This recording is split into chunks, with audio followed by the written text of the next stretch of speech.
Injil baptisannya yang menyucikan kita. Efesus pasal 2 ayat 14-22.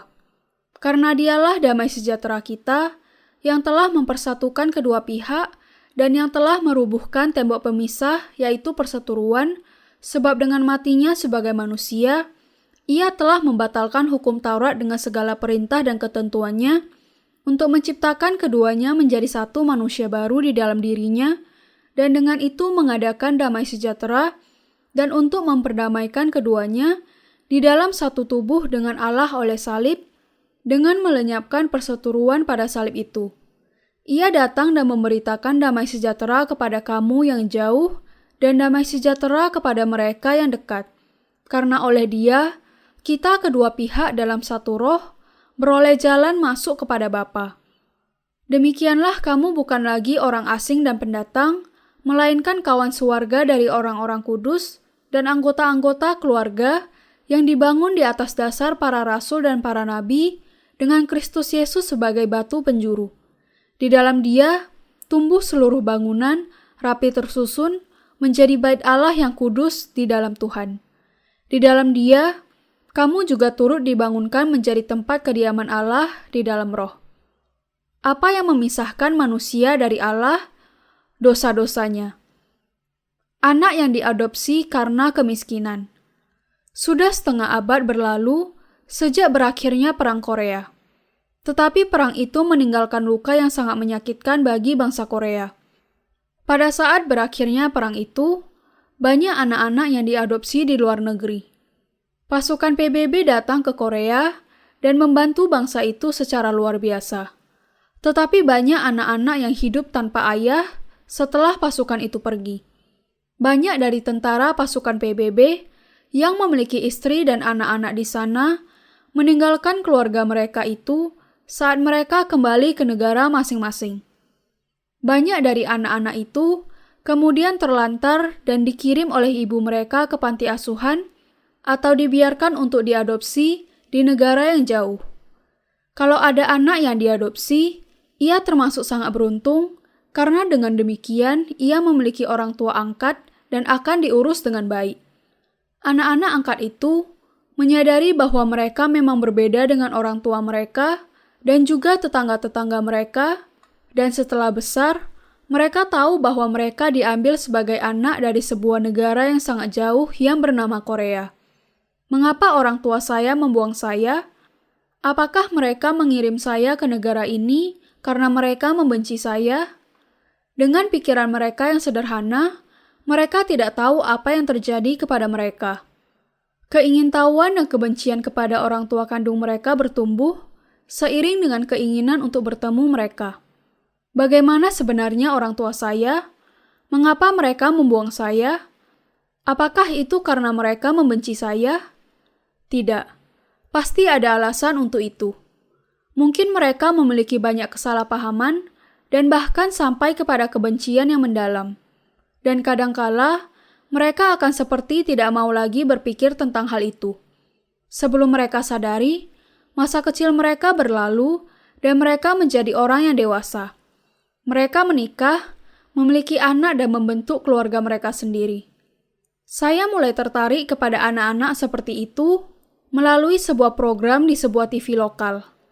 Dalam program itu, seorang wartawan mewawancarai seorang wanita yang tinggal di Jerman setelah ia diadopsi. Wanita itu berusia sekitar 20 tahunan dan saat itu ia sedang belajar sebagai mahasiswa teologi. Mula-mula, wanita itu menghindari wawancara itu karena ia tidak mau ada orang yang tahu bahwa ia diadopsi. Wartawan itu membujuk agar ia bersedia dan mengadakan wawancara dengan maksud untuk memberikan keterangan yang objektif mengenai adopsi ke luar negeri. Lalu wanita itu setuju.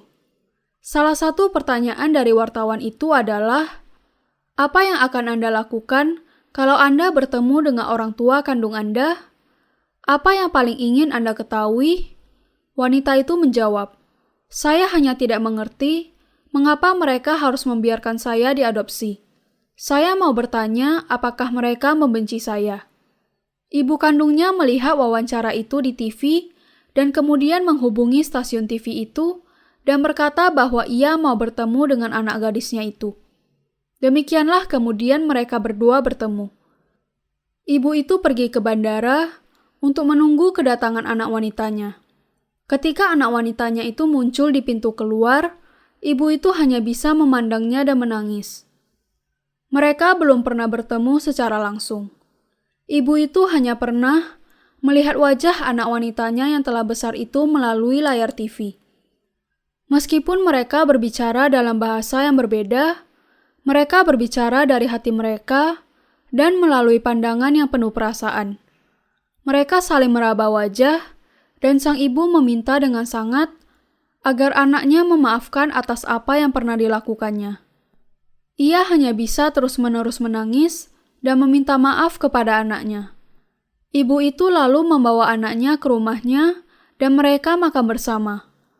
Tentu saja, anaknya hanya bisa berbahasa Jerman dan ibu itu hanya berbahasa Korea. Jadi mereka tidak bisa bercakap-cakap. Tetapi kenyataan bahwa mereka adalah ibu dan anak membuat mereka bisa saling mengerti. Mereka saling berkomunikasi tanpa kata-kata dan mengekspresikan perasaan mereka melalui gerakan, saling memegang, dan berbicara melalui mata dan hati mereka. Ketika tiba saatnya pulang ke Jerman, wanita itu sudah mengerti bahwa ibunya juga mengasihi dia. Wartawan yang tadinya mewawancarai wanita itu kemudian bertanya lagi kepadanya. Wanita itu berkata sebelum ia berangkat ke Jerman, "Tidak perlu saya tanyakan mengapa ibu saya mengizinkan saya diadopsi. Ibu saya sampai sekarang masih tetap miskin. Orang-orang kaya di negara ini sampai mampu membeli mobil-mobil buatan luar negeri, tetapi ibu saya tetap saja berada dalam kemiskinan." Kemudian ia melanjutkan, "Meskipun saya tidak menanyakannya kepada ibu saya, dan ibu saya juga tidak menjelaskannya, saya bisa tahu bahwa ia membiarkan saya diadopsi untuk membebaskan saya dari kemiskinan. Itulah sebabnya saya tidak merasa perlu untuk menanyakannya kepada ibu saya. Dan itulah sebabnya semua keraguan dan kebencian saya sirna." Manusia terpisah dari Allah karena dosa-dosa di dalam hati mereka. Mengapa manusia terpisah dari Allah dan mengapa kita tidak bisa mendekat kepadanya? Wanita yang diadopsi di luar negeri itu tahu bahwa ibu kandungnya membiarkannya diadopsi untuk menyelamatkannya dari kemiskinan. Apakah kebenaran itu juga sama tentang Allah? Allah menciptakan kita serupa dengannya. Lalu mengapa kita terpisah jauh darinya? Jawabannya adalah karena iblis menggoda manusia untuk berbuat dosa, dan dosa memisahkan manusia dari Allah. Sebenarnya, Allah menciptakan manusia serupa dengan gambarnya dan sangat mengasihi semua ciptaannya. Manusia diciptakan sebagai objek kasih Allah dan diberi semua kehormatan melebihi semua makhluk yang lainnya. Tetapi, malaikat yang jatuh itu, yang bernama iblis, bekerja untuk memisahkan manusia dari Allah. Iblis mencobai manusia untuk tidak percaya kepada firman Allah dan menyuruh manusia makan buah pengetahuan akan kebaikan dan kejahatan. Manusia lalu terpisah dari Allah karena semua dosa-dosanya. Manusia tidak taat kepada Allah. Manusia tidak makan buah pohon kehidupan kekal yang memberikan kehidupan kekal dan yang diizinkan Allah, tetapi justru makan buah dari pohon pengetahuan baik dan jahat. Akibatnya, manusia terpisah dari Allah. Manusia yang semula adalah objek kasih Allah, kemudian tidak taat dan terpisah dari Allah karena kesombongannya. Karena dosa yang berdiam di dalam hati manusia, manusia kemudian terpisah dari Allah. Sesudah itu, manusia hidup jauh dari Allah dan kemudian ia mengeluh. Mengapa Allah membuang kita setelah ia menciptakan kita? Mengapa ia mengizinkan kita jatuh ke dalam dosa? Mengapa ia membuang kita ke neraka setelah ia menciptakan kelemahan kita? Lebih baik ia tidak usah menciptakan kita. Kita hidup dengan banyak pertanyaan dan juga keingintahuan, keraguan, dan kebencian sebelum kita dilahirkan kembali. Ketika saya melihat wanita yang diadopsi itu di TV, saya menyadari bahwa hubungan manusia dengan Allah memiliki kesamaan dengan hubungan wanita itu dengan ibu kandungnya. Tidak ada penderitaan, kesalahpahaman, kutukan atau dosa apapun yang bisa memisahkan manusia dari Allah. Juga saya melihat bahwa meskipun hubungan antara Allah dengan manusia didasarkan kepada kasih, tetapi masih ada saja kemungkinan terjadinya kesalahpahaman.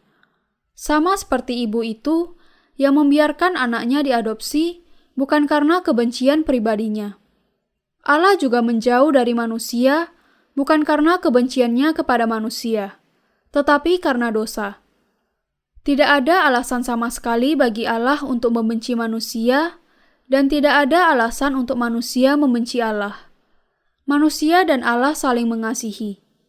Alasan satu-satunya mengapa manusia tetap terpisah dari Allah adalah karena manusia telah menjadi berdosa setelah jatuh ke dalam tipu daya iblis. Allah menjangkau kita melalui Yesus. Tetapi sekarang di dalam Kristus Yesus, kamu yang dahulu jauh sudah menjadi dekat oleh darah Kristus. Karena dialah damai sejahtera kita yang telah mempersatukan kedua pihak dan yang telah merubuhkan tembok pemisah, yaitu perseteruan, sebab dengan matinya sebagai manusia, ia telah membatalkan hukum Taurat dengan segala perintah dan ketentuannya untuk menciptakan keduanya menjadi satu manusia baru di dalam dirinya. Dan dengan itu, mengadakan damai sejahtera. Efesus pasal 2, ayat 13-15. Tuhan dibaptis oleh Yohanes dan menanggung dosa dunia untuk menghapuskan hukum Taurat dengan segala perintah dan ketetapannya. Lalu ia mencurahkan darahnya di kayu salib untuk menyelamatkan manusia dari dosanya dan memungkinkannya mendekati Allah. Allah sudah mendekati mereka yang sekarang sudah disucikan olehnya. Pernahkah Anda membayangkan kalau dunia ini tidak ada air? Beberapa waktu yang lalu, saya menghadiri sebuah pertemuan untuk membahas tentang Alkitab di kota Incheon, salah satu kota pelabuhan terbesar di Korea. Pada waktu air keran di sana tidak mengalir selama beberapa hari, dan saat itulah saya berpikir, orang tidak mungkin hidup tanpa air. Kalau Allah mau menciptakan dunia ini, tidak ada airnya selama sebulan, sangat tidak mungkin untuk hidup di suatu kota yang akan menjadi sangat bau, kotor, dan orang akan mengalami penderitaan karena kehausan. Kita harus mengerti betapa berharganya air yang diberikan Allah kepada kita. Sama seperti air sangat berguna bagi manusia, baptisan yang diterima Yesus dari Yohanes di Sungai Yordan juga sangat mutlak pentingnya. Kalau Yesus tidak datang ke dunia ini untuk dibaptiskan oleh Yohanes, lalu bagaimana orang-orang yang percaya kepada Yesus menerima pengampunan dosa? Sama seperti manusia, tidak akan bisa hidup tanpa air. Semua manusia di dunia ini akan mati karena dosa mereka kalau Yohanes tidak membaptiskan Yesus. Namun, karena Yesus menanggung dosa kita, sekarang kita bisa memiliki keyakinan dan tahu bahwa hati kita telah dibasuh dan kita telah diberkati dengan keselamatan. Baptisan Yesus adalah sesuatu yang sangat penting bagi iman kita. Lebih lagi, baptisannya mutlak perlu bagi kita agar kita menerima berdiamnya Roh Kudus. Petrus, salah satu murid Yesus berkata, "Juga kamu sekarang diselamatkan oleh kiasannya yaitu baptisan, maksudnya bukan untuk membersihkan kenajisan jasmani, melainkan untuk memohonkan hati nurani yang baik kepada Allah oleh kebangkitan Yesus Kristus." 1 Petrus pasal 3 ayat 21. Pernyataan Petrus mengatakan bahwa Yesus dibaptiskan oleh Yohanes Pembaptis dan mencurahkan darahnya untuk menyelamatkan kita dari dosa-dosa kita. Baptisan Yesus yang menghapus dosa dunia adalah Injil yang benar. Sekarang, mari kita melihat ke sebuah bagian Alkitab mengenai bejana tembaga dalam Keluaran pasal 30 ayat 17-21. Berfirmanlah Tuhan kepada Musa, "Haruslah engkau membuat bejana dan juga alasnya dari tembaga untuk pembasuhan Dan kau tempatkanlah itu di antara kemah pertemuan dan mezbah, dan kau taruhlah air ke dalamnya. Maka Harun dan anak-anaknya haruslah membasuh tangan dan kaki mereka dengan air dari dalamnya. Apabila mereka masuk ke dalam kemah pertemuan, haruslah mereka membasuh tangan dan kaki dengan air supaya mereka jangan mati. Demikian juga, apabila mereka datang ke mezbah itu untuk menyelenggarakan kebaktian dan untuk membakar korban api-apian bagi Tuhan, haruslah mereka membasuh tangan dan kaki mereka supaya mereka jangan mati. Itulah yang harus menjadi ketetapan bagi mereka untuk selama-lamanya bagi dia dan bagi keturunannya turun-temurun. Di dalam kemah suci, ada sebuah bejana tembaga yang diletakkan di antara tempat pertemuan dengan mezbah yang berisi air untuk pembasuhan. Kalau tembaga ini tidak ada di kemah suci itu, lalu betapa kotornya para imam yang akan memberikan korban persembahan. Berapa banyak darah dan lumpur yang akan mengotori imam-imam yang mempersembahkan begitu banyak korban harian bagi bangsa itu dan melakukan penumpangan ke atas binatang korban dan menyembelihnya. Kalau tidak ada bejana pembasuhan di kemah suci, maka para imam akan sangat kotor. Inilah sebabnya Allah menyiapkan bejana ini untuk mereka, supaya mereka bisa datang kepadanya dengan tangan yang bersih.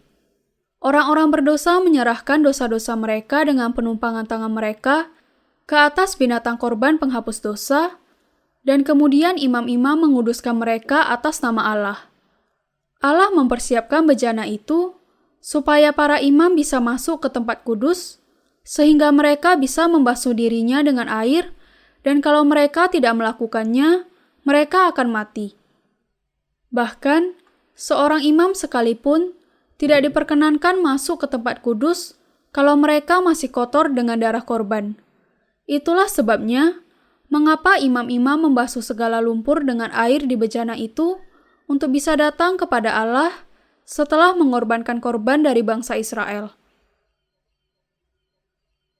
Baptisan Yesus membasuh segala dosa dunia. Melalui baptisan Yesus oleh Yohanes di Sungai Yordan, segala dosa dunia ditanggungkan kepadanya. Dan dimasukkannya seluruh tubuhnya ke dalam air, melambangkan kematiannya, lalu keluarnya ia dari air, melambangkan kebangkitannya. Dengan kata lain, Yesus dibaptis oleh Yohanes untuk menanggung dosa dunia, membayar hutang dosa, dan mati di kayu salib. Kematiannya adalah untuk membayar hutang dosa kita, dan kebangkitannya adalah untuk memberikan kehidupan kekal kepada kita. Kalau kita tidak percaya bahwa Yesus menanggung dosa kita melalui baptisannya, hati kita akan dipenuhi dengan dosa. Dengan demikian, bagaimana mungkin kita bisa mendekat kepada Allah? Injil pengampunan dosa bukanlah doktrin dari suatu gereja, tetapi kebenaran yang dari Allah. Kita tidak bisa mendapatkan iman yang sempurna tanpa memiliki pengetahuan, atau dengan kata lain, kita tidak bisa mengalahkan dunia kalau kita tidak sungguh-sungguh peduli mengenai baptisan Yesus oleh Yohanes. Sama seperti semua makhluk hidup membutuhkan air untuk bisa tetap hidup, kita membutuhkan pengampunan dosa dan air dari baptisan Yesus untuk bisa hidup dengan iman dan masuk ke dalam kerajaan surga.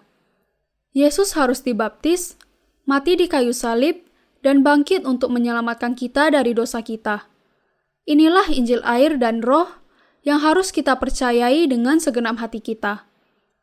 Meskipun Yesus disalibkan sampai mati di kayu salib, sebenarnya ia tidak layak menanggung hukuman itu. Ia datang ke dunia ini untuk membasuh segala dosa kita, dibaptiskan pada usia 30 tahun, dan menjadi juru selamat melalui kematiannya di kayu salib pada usia 33 tahun. Allah mau menjadikan manusia sebagai anak-anaknya, betapapun lemah dan berdosanya kita. Itulah sebabnya Yesus dibaptis. Allah memberikan kepada kita pengampunan dosa dan karunia Roh Kudus pada saat yang sama. Aku berkata kepadamu, sesungguhnya jika seseorang tidak dilahirkan kembali, ia tidak dapat melihat kerajaan Allah. Yohanes pasal 3, ayat 3-5. Anda harus tahu dan percaya bahwa Yesus dibaptiskan untuk membasuh segala dosa kita. Meskipun seseorang sudah dilahirkan kembali, orang Kristen yang lahir baru, kalau ia tidak senantiasa merenungkan kebenaran bahwa Yesus Kristus menanggung dosa dunia melalui baptisannya, hatinya dengan segera akan cemar lagi.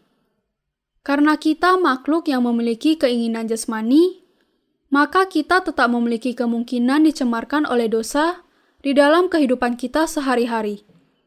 Itulah sebabnya kita harus senantiasa hidup dengan iman, merenungkan tentang baptisan Yesus, darahnya, dan kebangkitannya. Iman seperti inilah yang akan menjaga kita sampai tiba harinya kita masuk ke dalam kerajaan surga. Yesus tidak memiliki pilihan lain selain dibaptis dan mati bagi dosa-dosa kita. Sehingga kita harus percaya bahwa dengan melakukan hal itu, Ia memberikan keselamatan kepada kita. Tidak ada hal lain yang harus kita lakukan selain percaya kepada Injil yang indah itu untuk bisa dibebaskan dari segala dosa dunia. Kita bersyukur sekali kepada Tuhan yang memberikan kepada kita Injil air dan Roh. Anugerah yang terbesar yang diberikan Allah kepada kita adalah bahwa Ia mengaruniakan anaknya yang tunggal untuk menyelamatkan kita dari segala dosa kita melalui baptisan dan darahnya. Alasan mengapa kita tidak bisa mendekat kepada Allah dan terpaksa hidup jauh dari Allah adalah karena kita memiliki dosa di dalam hati kita. Yesus dibaptiskan oleh Yohanes untuk menanggung segala dosa-dosa dunia dan mati di kayu salib untuk menghancurkan tembok yang memisahkan antara Allah dengan manusia. Hubungan Allah dengan manusia dipulihkan dengan baptisan dan darahnya. Kita harus bersyukur kepadanya atas anugerah ini.